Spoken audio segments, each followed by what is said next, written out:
Jangan sampai nih Jonathan David cuma jadi the next Santiago Gimenez ya, yang digembar-gemborkan bakal menjadi pemain yang sangat tajam, tampil bagus di Liga Belanda. Begitu direkrut oleh Milan malah melempem. Nah ini Jonathan David punya potensi bernasib serupa.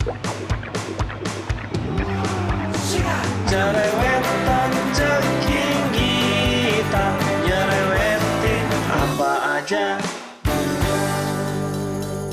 Teman-teman yang sedang kalian saksikan saat ini adalah Cerewetin Inter. Apa kabar teman-teman semua? Semoga dalam keadaan sehat. Harus sehat ya teman-teman, karena international break selesai sudah.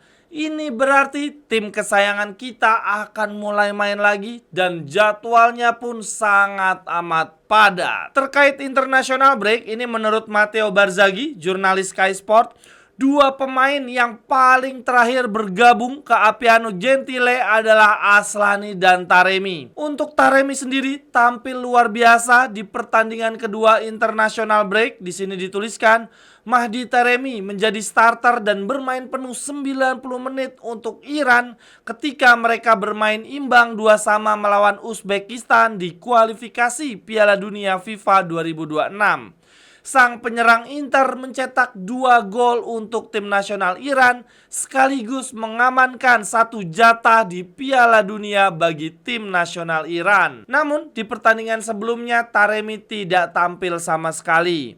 Sedangkan untuk Aslani, dia lebih luar biasa lagi teman-teman. Walaupun belum memastikan tempat ke Piala Dunia ya bagi Albania, tetapi Aslani bermain full 90 menit di 2 pertandingan selama jeda internasional ini. Di sini dituliskan teman-teman, untuk Krishan Aslani tampil 90 menit bagi Albania serta memberikan assist pembuka dalam kemenangan 3-0 atas Andorra di kualifikasi Piala Dunia FIFA 2026. Aslani bermain 90 menit di 2 pertandingan bersama Albania di jeda internasional ini. Dan hal ini sepertinya akan membuat Taremi serta Aslani dipastikan tidak akan menjadi starter di pertandingan Inter terdekat, yaitu melawan Udinese.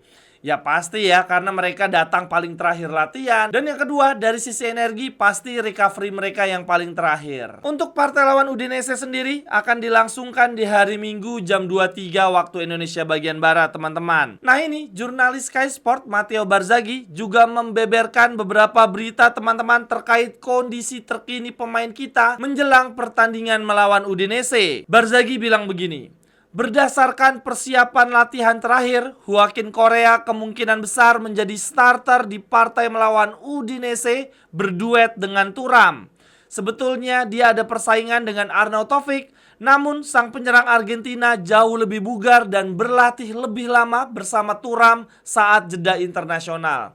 Karena kan si Correa maupun Thuram tidak dipanggil ya, tidak bermain untuk tim nasional. Sementara untuk Arnautovic, dia bukan cuma sekedar dipanggil oleh tim nasional Austria, tetapi juga bermain penuh. Sementara untuk pemain kita lainnya, Di Marco dan Darmian, ini Barzaghi memberitakan Federico Di Marco dan Matteo Darmian telah kembali berlatih bersama tim dan diperkirakan akan menjadi pemain inti di partai melawan Udinese akhir pekan ini. Sedangkan Steven De Vrij dan Zelewski kemungkinan akan tersedia sebagai pemain pengganti. Untuk partai lawan Udinese ini teman-teman, walaupun di atas kertas kita ada di atas mereka, tapi gua rasa Inzaghi tidak akan mudah nih menentukan starting 11 ya. Tantangan tersulit di partai lawan Udinese ini adalah bagaimana Inzaghi memanage stamina para pemainnya. Jangan sampai yang ditampilkan sejak menit pertama adalah pemain yang kelelahan ya setelah membela tim nasional terus ujung-ujungnya cedera. Semoga di partai lawan Udinese ini kita juga bisa menang dengan nyaman sehingga para pemain tenaganya tidak terkuras habis-habisan untuk partai berikutnya melawan Milan. Ini kalau gue lihat-lihat teman-teman, pemain kita yang energinya terkuras paling banyak ya di international break ya Barella, Bastoni, Calhanoglu dan juga Aslani. Lalu kemudian yang berikutnya, ini dia teman-teman jadwal pertandingan kita ke depan di akhir Maret dan full April. Gile, sangat menentukan perolehan trofi kita di musim ini. Jadwal terdekat ada partai melawan Udinese, lalu lanjut leg pertama semifinal Coppa Italia melawan Milan. kemudian lawan Parma di Serie A, lanjut leg pertama melawan Munchen ya, perempat final Liga Champions. Lalu lawan Cagliari, kemudian leg kedua Munchen, lanjut Bologna, kemudian leg kedua melawan Milan, semifinal Coppa Italia, dan ditutup di akhir April melawan Roma. Kalau teman-teman perhatikan ya, jadwal kita ke depan, jadwal kita di akhir Maret sampai dengan full April, ini adalah pertandingan yang akan menentukan perolehan gelar kita. Karena bisa saja teman-teman, setelah seluruh pertandingan bulan April kita lewati, ternyata kita mendapatkan fakta tersingkir di 3 kompetisi sekaligus. Dalam artian, misalkan di Coppa Italia dan Liga Champions sudah jelas ya, karena ini adalah babak gugur, berarti kita disingkirkan oleh Milan dan juga Munchen. Dan lalu kemudian di Serie A teman-teman, sepanjang akhir Maret sampai dengan bulan April, walaupun di awal-awal nih lawan kita relatif mudah, ada Udinese, Parma, Cagliari, tetapi kemudian 2 pertandingan terakhir kita akan melawan Bologna dan Roma. Kita bisa saja terpleset di 2 pertandingan tersebut, yang mana nih 2 pertandingan sama-sama di akhir April ya, sehingga membuat posisi klasemen di akhir April berubah ya. Kita lengser dari Capolista. Aduh, jangan sampai ini terjadi. Ya, meskipun dari hitung-hitungan matematis, walaupun kita lengser dari Capolista di akhir April nanti, kita masih bisa mengkudeta kembali Capolista. Namun pastinya dari sisi psikologis kita pasti udah drop banget. Tersingkir dari Coppa Italia, tersingkir dari Liga Champions, lalu kemudian di Liga, posisi Capolista kita dikudeta. Ya, harapan gue paling besar adalah semoga di bulan April ini jangan ada lagi pemain kita yang cedera. Dan kita juga sudah dipastikan tanpa Zielinski ya teman-teman sepanjang bulan April ini. Dan bukan cuma Zielinski ya, kita juga dipastikan kehilangan Denzel Dumfries di 3 pertandingan awal, yaitu di partai lawan Udinese, Milan, dan juga Parma. Dumfries diharapkan sudah bisa kembali tampil di leg pertama melawan Munchen perempat final Liga Champions. Lalu kemudian berita yang berikutnya, gue mau update Mercato teman-teman. Ini dari jurnalis Calcio namanya Nico Sierra, dia bilang begini. Inter kembali berupaya untuk merekrut penyerang Jonathan David sebagai free agent di akhir musim nanti. Buset deh, udah lama gua nggak denger nama Jonathan David. Performa dia di Liga Prancis musim ini gimana teman-teman? Apakah bagus atau tidak? Jangan sampai nih Jonathan David cuma jadi the next Santiago Gimenez ya, yang digembar-gemborkan bakal menjadi pemain yang sangat tajam, tampil bagus di Liga Belanda. Begitu direkrut oleh Milan malah melempem. Nah, ini Jonathan David punya potensi bernasib serupa. Lalu kemudian berita Mercato lainnya dari FC Internews terkait Aslani teman-teman. Mereka bilang begini. Masa depan Krisan Aslani masih belum pasti.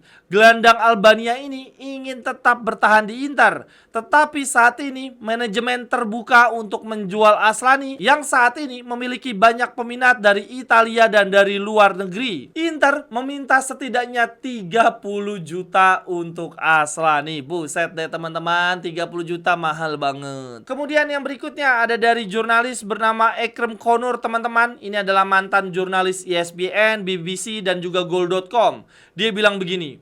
Arsenal, Tottenham Hotspur, Newcastle, Inter dan Napoli tengah memantau situasi penyerang Fiorentina Moise Kean. Waduh, gokil teman-teman. Setuju gak nih kalau Moise Kean bergabung di musim depan?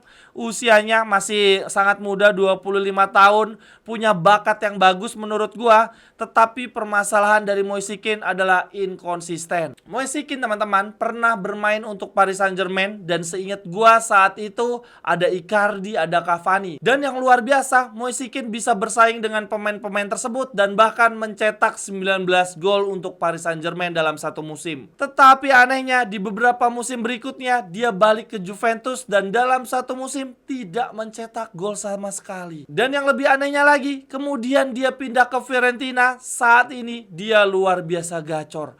Bener-bener deh, inkonsistensi dari Moise Kean tuh bukan inkonsistensi yang tipis-tipis teman-teman, tetapi sangat amat parah. Kalau gacor-gacor banget, tapi kalau lagi melempem, aduh, bisa-bisanya satu musim tidak mencetak gol sama sekali. Untuk kontraknya sendiri masih lama teman-teman, Moise Kean sampai dengan 2029. Kalau menurut teman-teman gimana nih? Apabila kita punya peluang merekrut dia, lebih baik kita ambil saja atau tidak? Lalu kemudian yang berikutnya teman-teman, selain hal seru, hal menarik dari Mercato, Gua mau kasih tahu nih, ada yang lebih seru lagi, yaitu tentang wewangian, tentang aroma tubuh kita teman-teman. Gua baru aja dikirimin parfum oleh Kurt Indonesia, dikirimin 3 varian sekaligus teman-teman. Nah ini ketiganya udah gua cobain semua, dan jujur aja yang favorit gua adalah yang ini, yang Amer. Untuk teman-teman yang suka dengan aroma hangat dan elegan, silakan langsung dipilih varian yang Amer. Ini ada sentuhan aroma vanila teman-teman. Namun kalau teman-teman lebih suka yang vibe-nya fresh, sporty, bisa dipakai abis main futsal ya, abis olahraga, silakan langsung dipilih yang varian bernama Malik.